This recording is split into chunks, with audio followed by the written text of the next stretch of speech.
এই আল আকসাই হচ্ছে নবী ইব্রাহিম আলাইহিস সালামের হিজরতের জায়গা। আমি শুধু মূল পয়েন্টসগুলো টাচ করছি আপনাদের, বিস্তারিত আপনারা পড়ে নেবেন।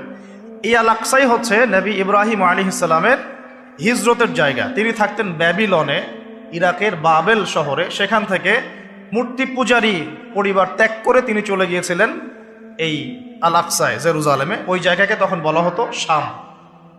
এখন ওই জায়গাকে শামই বলা হয়, কিন্তু এখন শাম বলতে আমরা বেসিক্যালি সিরিয়াকে বুঝি, কিন্তু আসলে শাম শব্দ দিয়ে এই সিরিয়া শুধু না, প্যালেস্টাইন, লেবানন, জর্ডান, সিরিয়া পুরো জায়গাটাই শামের অন্তর্ভুক্ত। আগে ওই জায়গাকে বলা হতো কেনান। কি বলা হতো? কেনান।